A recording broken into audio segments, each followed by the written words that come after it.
ഈ cinema select ചെയ്തു, അതിനുശേഷം വീട്ടിലേക്ക് പോകുന്നു, അച്ഛനും അമ്മയൊക്കെ ഇരിക്കുന്നു, ആ ഒരു മുഹൂർത്തം ഒന്ന് ഓർത്തട്ടെ. പ്രത്യേകിച്ച് റിയാക്ഷൻ ഉണ്ടായിരുന്നില്ല. അതെന്താന്ന് പറഞ്ഞുതരാം. ബിക്കോസ് പല പ്രാവശ്യം പ്രോജക്റ്റ് ഓണായി എൻ്റെ വരെ പോയിട്ട് ഡ്രോപ്പായിട്ട് വന്നതുകൊണ്ട് എൻ്റെ വീട്ടിലിങ്ങനെ ഞാൻ വീട്ടിൽ പ്രത്യേകം ഞാനാണ് ഇമോഷണലി വീട്ടിനെ ബാലൻസ് ചെയ്യുന്ന ഒരാൾ. ഇമോഷണലി എൻ്റെ അച്ഛനമ്മനെ ബ്രേക്ക് ആവാൻ ഞാൻ വിടില്ല. അപ്പം ഞാൻ അവരോട് പറഞ്ഞു, ഇങ്ങനൊരു പ്രോജക്റ്റ് വന്നിട്ടുണ്ട്, ഓൾമോസ്റ്റ് എല്ലാം ഓക്കെയാണ്, ആരും ഒന്നും എക്സ്പെക്ട് ചെയ്യണ്ട, പടം ഇറങ്ങി പുറത്ത് വന്നിട്ട് ഞാൻ അപ്പോൾ ഒന്ന് വിചാരിച്ചാൽ മതി സിനിമ ഇറങ്ങിയെന്ന്, അതുവരെ മൈൻഡിലൊന്നും കൊടുക്കണ്ടെന്ന് പറഞ്ഞു. ഞാൻ ഇങ്ങനെ ബാലൻസ് ചെയ്താൽ വെച്ച വീട്ടിലെല്ലാവരും. അതുകൊണ്ട് ആർക്കും ആ ഒരു ഹൈപ്പർ ഒന്നും ഒന്നും ഉണ്ടായിരുന്നില്ല. Every one was very normal, very very normal. Because that much experience എനിക്കുണ്ടായിരുന്നു. നമ്മൾ ഭയങ്കര എക്സ്പെക്റ്റേഷനിൽ ഓക്കെ നാളെ തുടങ്ങും എന്നൊക്കെ പറഞ്ഞിട്ട് തുടങ്ങാതെ പോയതുകൊണ്ട് മേ ബി ഇപ്പം at this point of time I just want to say thanks to all these experiences. അങ്ങനെ ഒരു എൻ്റെ ജീവിതത്തിനോട് ഞാൻ ആക്ച്വലി ഭയങ്കര ഗ്രേറ്റ്ഫുൾ ആണ്.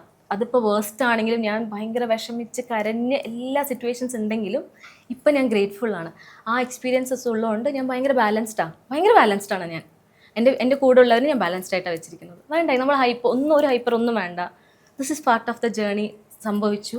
I just want to say thanks to the god. നന്ദി. അത്രയും റിലീസ് കഴിഞ്ഞപ്പോൾ തന്നെയാണ് ഇതന്നെയാണ്. വീട്ടിൽ ആക്ച്വലി ലൈക്ക് അവർ ഹാപ്പി ആയി. ബിക്കോസ് എൻ്റെ കൂടെ എന്നെ പേഴ്സണലി അറിയുന്ന എല്ലാവരും ഭയങ്കര ഇമോഷണലായിട്ട് ബ്രേക്ക് ഡൗൺ ആയി. അമ്മ അച്ഛന് പുറമെ ഞാൻ പറഞ്ഞ ഫ്രണ്ട്സിൻ്റെ പേരൻസ് അടക്കം ഭയങ്കരമായിട്ട് ഇമോഷണലി ബ്രേക്ക് ഡൗൺ ആയി. ബിക്കോസ് അവർക്കൊക്കെ അറിയാം 10-15 വർഷമുള്ള ഫ്രണ്ട്ഷിപ്പൊക്കെ സ്കൂൾ തൊട്ട്. അപ്പോൾ അവർക്കൊക്കെ എന്താന്ന് പറഞ്ഞാൽ, അയ്യോ മോൾ ഇത്രയും വർഷം കഷ്ടപ്പെട്ട് വെയിറ്റ് ചെയ്തിട്ട് അവസാനം കിട്ടിയില്ല എന്നിട്ട് എന്നെക്കാളും ഇമോഷണൽ അവരാണ്. ഞാൻ കുറച്ച് നോർമലായിട്ടിരുന്നേ.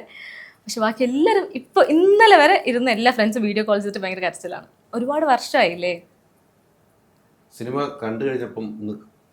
ഞാനൊക്കെ സിനിമ ഫസ്റ്റ് ഡേ കണ്ടപ്പോൾ ഞാൻ ഷാരിസ് ചേട്ടൻ ബിന്ദു ചേട്ടൻ ഇരുന്നാണ്. ഞാൻ പുറത്ത് പറഞ്ഞിട്ടില്ല, ഞങ്ങൾ 3 പേര് കരച്ചിലായിരുന്നു. 3 പേരും. ഞാൻ നോക്കുമ്പോൾ ഷാരിസ് ചേട്ടൻ കരയുന്നു, ഷാരിസ് ചേട്ടൻ നോക്കുമ്പോൾ ഞാൻ കരയണ്ട.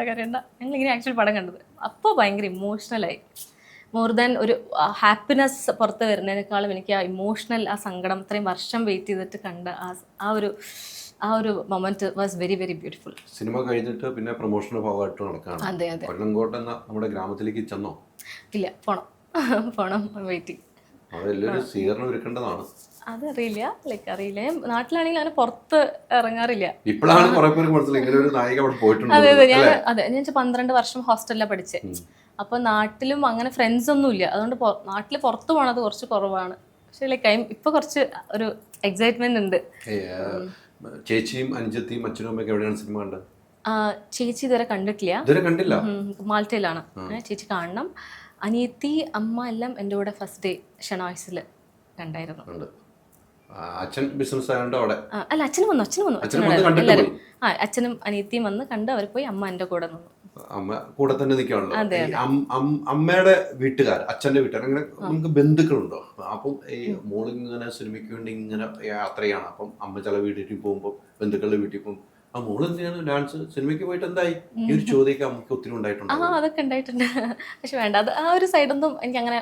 നമ്മൾ ഇവിടെ ഇരിക്കാൻ പറ്റി, അല്ലെങ്കിൽ നമ്മൾ ഒരു സിനിമയിൽ അഭിനയിച്ചു, നമുക്ക് എന്തും പറയാന്നുള്ളൊരു സ്പേസിൽ അങ്ങനെ അഭിമാനമായി. And I M so happy. കുറേ വർഷം വിളിക്കാതെ ഇരുന്നവരൊക്കെ വിളിച്ച് സംസാരിക്കുന്നുണ്ട്. അപ്പം ഭയങ്കര സന്തോഷം. അതെ നമ്മൾ തെറ്റ് ചെയ്തിട്ടില്ലല്ലോ. എക്സാക്ട്ലി. അതാണ് നമ്മുടെ അച്ഛനും അമ്മയും പഠിപ്പിച്ച പാഠത്തിലൂടെ നമ്മൾ പോകുന്നു. ആ പുസ്തകം ഒന്നും മറച്ചു പോലും വെച്ചിട്ടില്ല നമ്മൾ. ദൈവം എന്ന് ഇരിക്കുന്ന ഒരാൾ നമ്മൾ വിശ്വാസമുണ്ടെങ്കിൽ ആ ദൈവം ആണ് അവരെ വിളിക്കാനുള്ള ഒരു സിറ്റുവേഷൻ ഉണ്ടായത്. Ultra modern kitchen devices. ഒരു കിച്ചണിൽ വേണ്ട എല്ലാ ലേറ്റസ്റ്റ് ബ്രാൻഡുകളും ഇവിടെയുണ്ട്. ലോകോത്തര ബ്രാൻഡുകൾ, original products, wide range. MyG future. WhatsApp വഴി ഇംഗ്ലീഷ് പഠിക്കാൻ ഇംഗ്ലീഷ് കഫേ ഉള്ളപ്പോൾ ഇംഗ്ലീഷ് ഒരു വിഷയമേ അല്ല. English cafe, we present you the perfect English. WhatsApp now 9633 888 575.